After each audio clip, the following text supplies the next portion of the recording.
branches and deploying with pull requests, thinking about the things that we use with Git. The goal here is to have feature branches which are short-lived.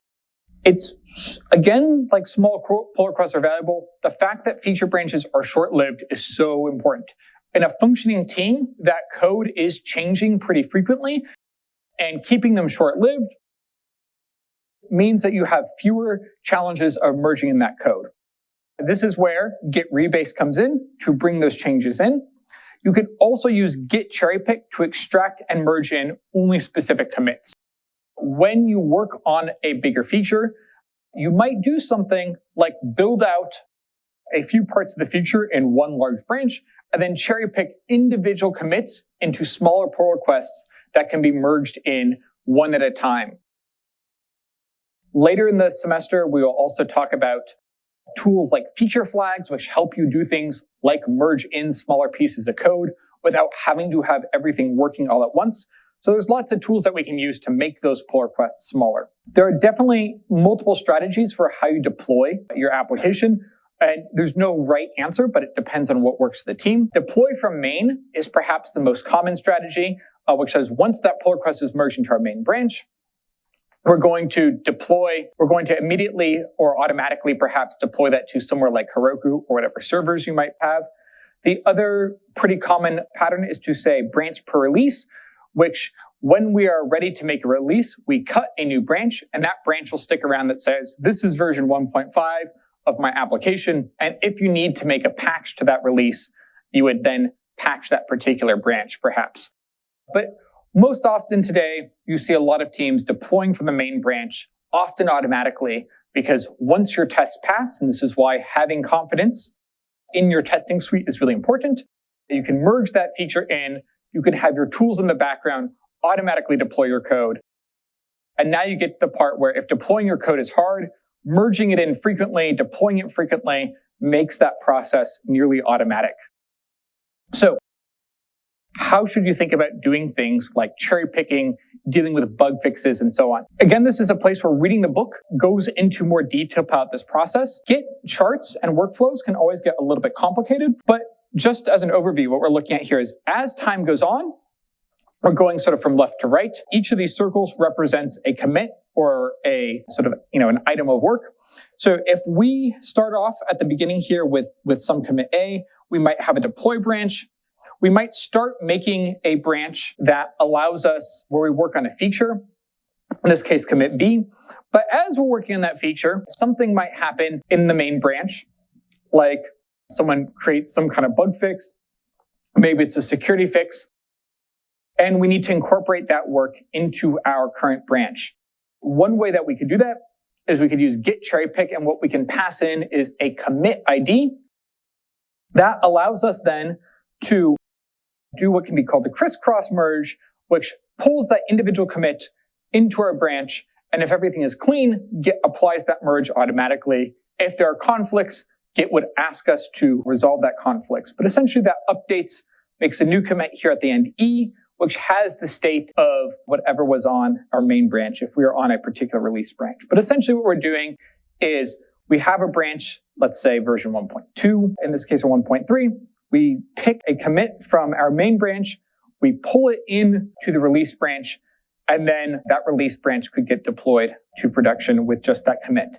And this allows us to do things right, like any intermediate work that might have happened, new features, other sort of changes, those wouldn't exist in this branch, just the specific ones that we ask for. When we work with Git, and this particularly applies to tools like GitHub, where GitHub is not just the host for your individual repository, right, but it is the host for millions of different code repositories. You have a couple different ways of working with code, which is you can work with just branches, and you have the option to fork a repository. The forking model is really going to be designed for working across multiple teams or in places where you might not have access to a repository. So generally, if you have commit access to a repo, such as you're a member of that team, or you've been trusted to work on that project, it's generally easiest to make branches on that repo to keep them closely in sync.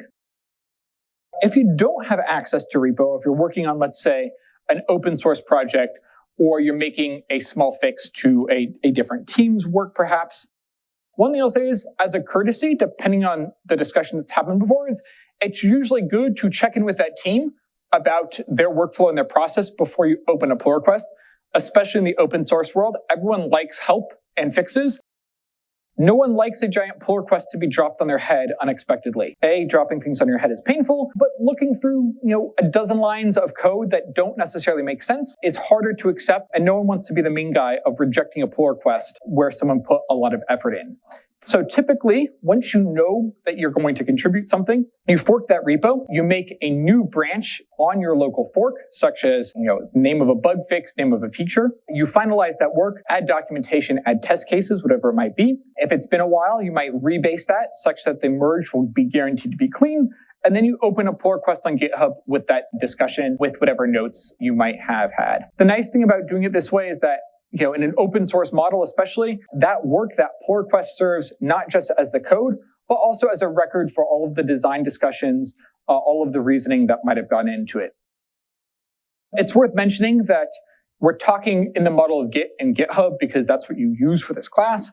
If you go to a different company or if you're using a different tool, in today's world, all of the modern version control tools support these kinds of workflows.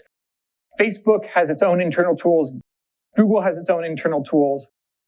Salesforce, every company might have a variant of this process, but fundamentally, the workflow is the same. So when you're using Git, there are some Git falls that you could fall into while working. Stomping on changes or doing a merge commit. Stomping on changes after doing a merge commit or switching branches, it's definitely easy to do this. The recommendation here is really pay attention to the state of your repo. Check out what your current branch is. Git has a really useful command called git status, which can report the current state. Git also does things like, I'll just say, has aliases. So I alias mine to git s so that I can frequently check the status of my repo without sort of interrupting my flow. And the other Git fall, making simple changes directly on the master branch. It is so incredibly easy to be like, this is a one-line fix. And what invariably happens is one-line fixes turn into 5-file fixes, which turn into test cases failing. And suddenly you're on the master branch or the main branch, and things have sort of gotten out of hand. It is really helpful to pay attention to these things. Yeah, I was going to say the master branch thing is, or main, depending on how you name your main branch. It's so easy to fall into this. So I just my rule is never edit main. That's it. Never edit. Main is for deploying and for merging stuff as a result of a pull request. Never edit on main ever, ever, ever, ever. And one way that I help myself assure that, if you're in a Unix-like environment, which basically means any environment that is not Windows, there's a neat little hack you can do so that your shell prompt includes the name of which is the current branch that you're in. So you can immediately see before you open a file for editing to make sure that you're in the branch that you think you are. It's not uncommon to have more than 1 or 2 branches in flight if you're using branch per feature. So email me if you want that hack, or I can post it on Ed or something. Yeah, and by the way, Git is a life skill. It's not just for projects in this class. You should be using Git for projects in every class, for papers that you're writing, for your resume. If it is a text file of some kind, there's no reason not to use Git for it. I have a reflex action, when I start any sort of new project, whether it's a code project or a writing project or, a static website for something, the first thing I do after making a directory is I say Git init. Everything on my computer is a Git repo because there's no reason not to do that. And by the way, when you're circulating your resume for jobs, put your GitHub username on there. That's way more useful information than your phone number or honestly, even more than your GPA. It's can you write code? Show me your code on GitHub. So put your GitHub username on every professional correspondence. If you make a business card to hand out at conferences or whatever, put your GitHub username on there. One of the reasons that we use Git is because mistakes happen, and being able to easily undo those mistakes is really incredibly valuable. All of us make mistakes. I have also accidentally, made changes on a master branch or thought I was being quick and, gotten myself into sticky situations. The good thing is that Git provides us tools to undo these changes. If you get really stuck, if you just want to blow something away, git reset --hard will blow away your current changes. And you can specify a reference or commit hash to reset the point to. So origin head is what is currently on the remote origin branch. So the state of, you could think of as what was last pushed to GitHub. Head refers to the most recent top commit in my branch. So whatever changes I have since I have last committed on my computer, git reset hard with head will reset to that point.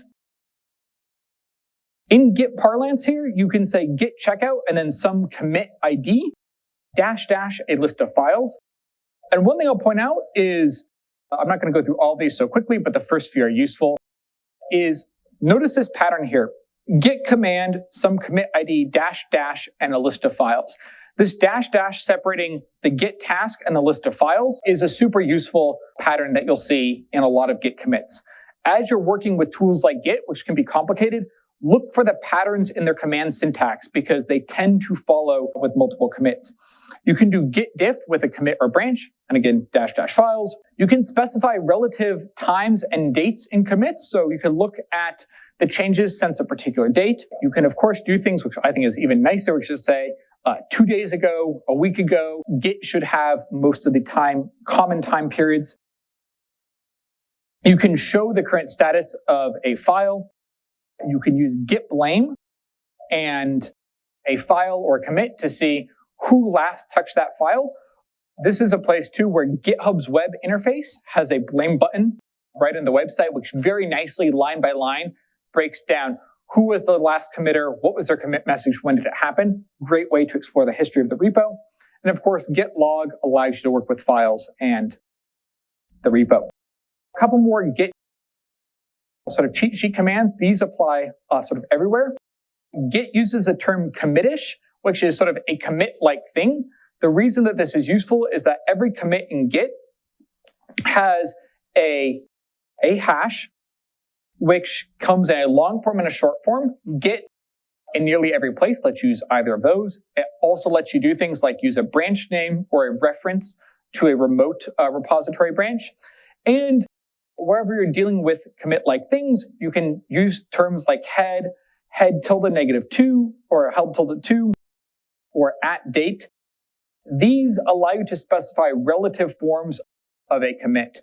And again, think about, it's not about learning all of the 5 permutations of one particular command, but pretty much everywhere that a git command accepts something like a commit, you can use all of these various patterns. And so over time, build up your sort of muscle memory for how do I work, 2 commits back, or how do I get things from a month ago? While Git is complicated, there is some standardization in its interface, which is helpful. This is more of a joke, but Git is no longer the most sort of recent popular version control system, but it's by far the largest and most common. This is sort of how people might describe version control systems over time.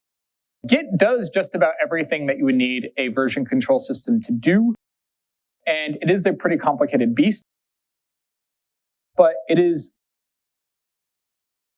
a really helpful thing. And I can promise you that while there are differences today in other systems, learning Git transfers very well to just about any other modern version control system. As some of you have figured out, I'm kind of a computer history buff. But if you look at the evolution of version control systems, really the main thing that distinguishes them is the extent to which they were originally really designed around the idea of one person, one code base, like, one person, one project. And so the very earliest ones, the repo basically was just a different set of directories on your machine, and there was a controlled way of creating, specific snapshots of your repo at different points in time. But there wasn't really a way for your coworkers, even if you were sharing the same large computer, your coworkers could not easily edit your code. And certainly the idea of having, multiple people, and there could be branches, and, different branches could be merged or not merged into the main trunk. Those ideas didn't really appear until Subversion, which was one of the first ones that was graceful to use in a client server manner. So people on different computers could keep a central repo and a central server that they could contribute to. And Git really sort of took it the rest of the way there, because unlike Subversion, in which there is sort of one golden copy of the repo, and everybody is sort of contributing against that golden copy. In Git, every copy of the repo has equal standing. So the copy that's on your computer, the copy that's on GitHub, the copy that's on someone else's computer, someone else made a fork, all of those copies are equivalent, and there's not really a notion of one copy being more authoritative than the others. Your team can decide, that the copy on GitHub should be the authoritative one, and you can make your processes work that way. But there's nothing in the tool that makes you do that, right? It is really fully distributed, teams of teams. Every copy of the repo is sort of has equal standing. So I think that to me, the interesting thing about the evolution of version control is that really what it's showing you is the evolution of how software is built. It's gone away from sort of focusing on one person and one code base to a team of people against a code base to teams of teams, each of which might be working on repos that can do pull requests back and forth to each other. So that's my perspective.